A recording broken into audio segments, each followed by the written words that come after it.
In 1854, a daguerreotypist named Marcus Root published a book called The Camera and the Pencil. In it, he estimated that by 1850, 3 million daguerreotypes were being produced annually in the United States alone. That's 3 million photographs per year in just one country, using just one photographic process.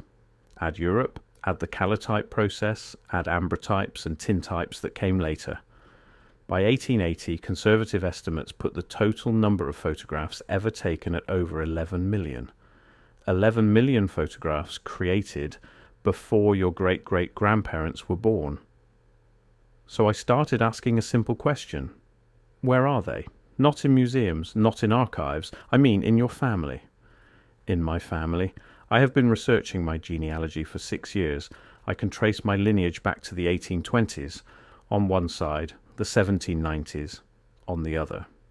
And I have exactly 0 photographs of anyone in my family before 1891. Not one. My family wasn't special. They were farmers, clerks, a blacksmith, a school teacher.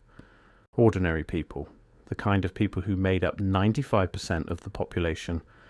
And according to the production numbers, millions of photographs were being taken of ordinary people. So, where did they all go? I spent 8 months trying to answer this question. What I found wasn't about photography, it was about who was allowed to be remembered.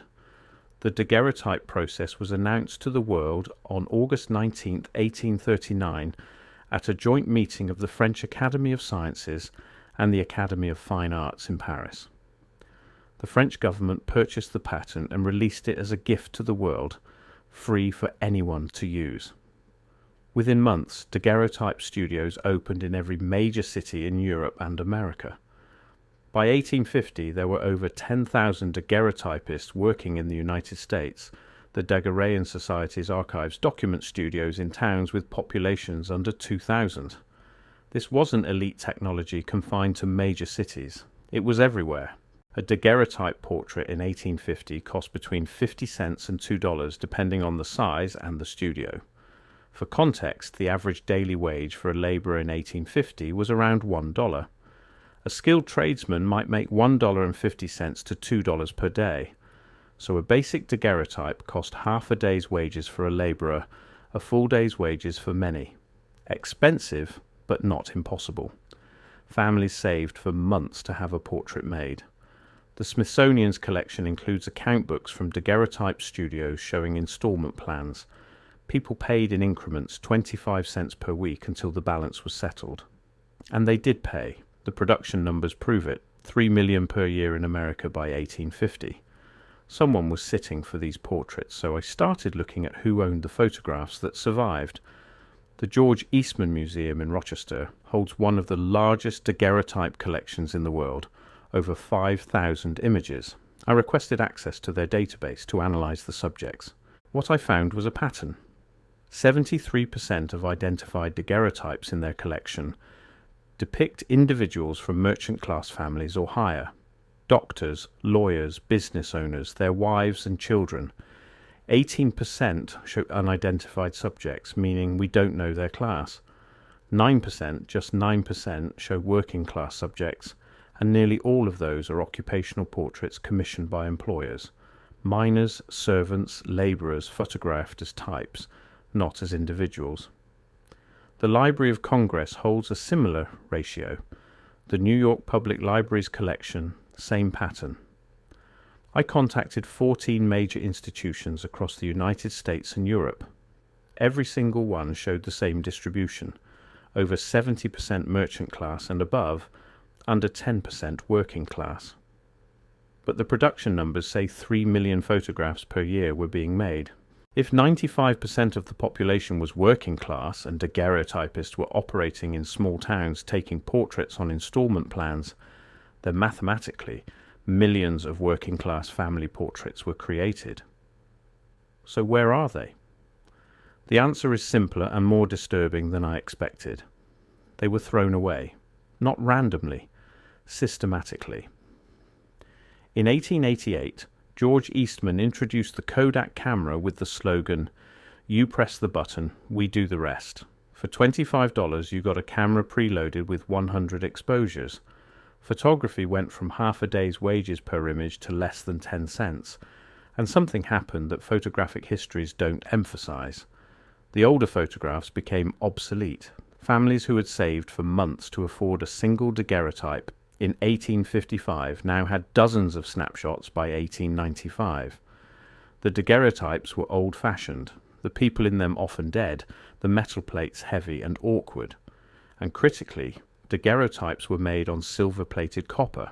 When Kodak made them obsolete, they had scrap value. The American Journal of Photography, in an 1893 article, reported daguerreotype plates being sold by the pound to metal refiners. Silver was worth approximately $1.29 per troy ounce in 1893. A 6-plate daguerreotype contained roughly 0.1 ounces of silver. In bulk, a family could sell 50 old daguerreotypes for about $6, nearly a week's wages for a labourer. The photographs that survived did so because the families who owned them didn't need $6. The photographs that vanished did so because the families needed the money. I keep thinking about what this means for historical memory. We teach 19th century history using only the photographs that survived. We show daguerreotypes of well-dressed families in parlours, tintypes of Civil War officers, cabinet cards of prosperous merchants. We build a vision of the past based on what remains, but what remains is not representative. It's the exception. The Eastman Museum's collection makes 19th century America look prosperous, and it was, if you only count families who could afford to keep photographs with scrap value. The rest, the 95%, were photographed millions of times. We have the production records, the studio account books, the installment payment plans. The photographs existed. But during the economic depressions of the 1890s, when unemployment reached 25%, families sold everything non-essential. Photographs of dead grandparents made on silver-plated copper were not essential. There's a genealogical term for this: photographic silence. It refers to families who existed during the photographic era but have no surviving images. Genealogists estimate that over 60% of American families who lived between 1840 and 1900 fall into this category. They were photographed, but none survived. And we don't teach it as an economic problem. We teach it as if photography was rare. The Smithsonian's exhibition states daguerreotypes were expensive luxuries, implying scarcity. But $3 million per year is mass production. The luxury was being able to keep them. I started finding evidence in detailed estate records. Daguerreotypes listed under miscellaneous metals, not family heirlooms, valued by weight, not content. An 1889 probate record lists 6 daguerreotypes, subjects unknown, sold as scrap for $1.40. Subjects unknown. The photographs were sold before anyone recorded who they depicted. Now, the obvious question is, why didn't families copy them? By the 1880s, it was possible to create paper prints from daguerreotypes, but copying cost money. Keeping the original meant forgoing its scrap value. For a merchant class family, that wasn't a decision worth considering. For a labourer's family during an economic depression, it was impossible. What I keep returning to is this: the historical record is not neutral. It's not a random sample of the past. It's a curated archive created by economic survival. The families who appear in our history books, in museum collections, in the photographic record we use to understand the 19th century are the families who could afford memory. Everyone else was photographed and then erased, not by accident, by necessity. And we've built an entire vision of the past on what survived that filter. We think we know what 19th century families look like because we have photographs, but we don't. We know what 19th century families who didn't need to sell their photographs for scrap looked like. That's not the same thing. Sometimes I wonder if I'm overstating this. Maybe most families genuinely didn't have photographs taken. Maybe the production numbers are inflated, exaggerated by enthusiastic daguerreotypists promoting their trade. But then I look at the account books, families paying 25 cents per week for months, daguerreotypists operating in towns of 2,000 people, the Smithsonian's records of installment payment plans, and the advertisements from metal refining companies in the 1890s specifically soliciting old daguerreotypes by the pound. All of it points the same direction. The photographs existed, millions of them. The people who needed them least kept them. The people who needed them most sold them for scrap. And now we teach history as if the people who kept them were everyone. There's something almost perfect about it. An economic system that erases the poor from the historical record while leaving the mechanism of that erasure completely invisible. We don't see it as class-based selection. We see it as preservation and loss, as if time randomly chose which photographs to destroy. But time didn't choose. Economics did. I don't have photographs of my ancestors before 1891. But statistically, they were almost certainly photographed. A farming family in Pennsylvania in the 1860s. A blacksmith in Ohio in the 1870s. They lived in the photographic era. Studios operated in their towns. And they probably saved, probably paid in installments, probably sat for a portrait that meant something to them. And then, sometime in the 1890s, when money was tight and silver had value, someone made a calculation. The photographs went to a refiner. Subjects unknown.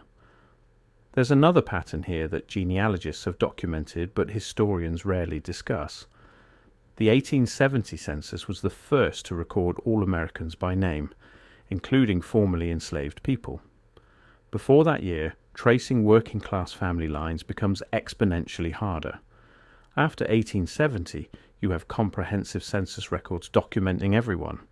Before 1870, you have fragmentary church records, sporadic land deeds, scattered mentions in court documents, and photographs, potentially. Except the photographs from before 1870 that survived are overwhelmingly from merchant-class families. The same families who appear in land records and court documents. The same families whose genealogies are easiest to trace. Everyone else hits what genealogists call the documentary wall. No census records naming them, no photographs that survived, no paper trail proving they existed beyond birth and death. Dates in a church register, if you're lucky. The timing is almost theatrical. The photographic era begins in 1839.